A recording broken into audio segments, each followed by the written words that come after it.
Аксы районундагы Ренжит электр тармактар бөлүмү авариялык абалдагы имаратта жайгашып, кызматкерлер үчүн кооптуу болгон. Эми мында заман талабына ылайык жаңы имарат пайдаланууга берилди. Электр куроочу Марат Тойчубеков 12 жылдан бери мында эмгектенет. Айтымында урап калуу коркунучунда турган имаратта иштеп, кышкысын жылыта албай убара тартышчу. Андыктан баардык шарты камтылган имарат ишке болгон ынтызарлыкты күчөттү дейт ал. Кышкысын ол жерде отуруп деле болбойт, суу кагаз жаза албайсың.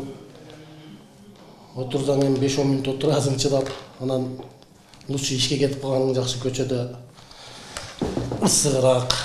Азыр эми бул здание жаңы түштү. Сапатын көрдүңүздөр, бүт шарттары менен жакшы, Кудо кааласа. Адам иштегиси келип, мындай жакшы жерде иштесең, таза жерде иштесең, иштегиси келип, жакшы ойлор пайда болот экен, идеялар пайда болот экен. Райондун Кызылтуу электр тармактар бөлүмүдө 1998 жылы ашар жолу менен курулган эски имаратта жайгашып, иштеп келген. Жылдагы утурумдук оңдоп түзөөдө жардам бербей калган. Мындан улам жаңы имарат куруу иши ыкчам колго алынып, энергетиктерге шарт түзүлдү.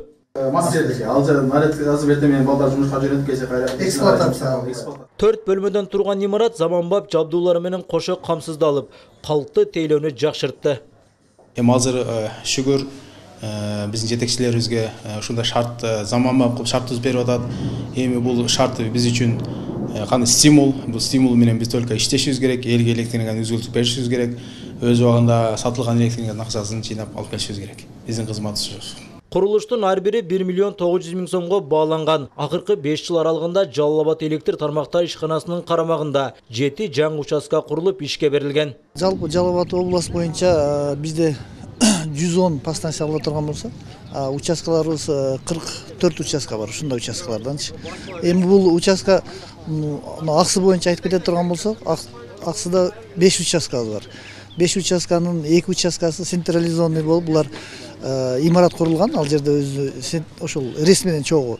А калган участкалары бөлүнүп. Белгилей кетсек, Аксы району боюнча жалпы 20.829 абонент бар. Ал эми Ренжит участкасында 2528 керектөөчү болсо, Кызылтуу участкасында 4000ге жакын абонент электр жарыгын пайдаланат.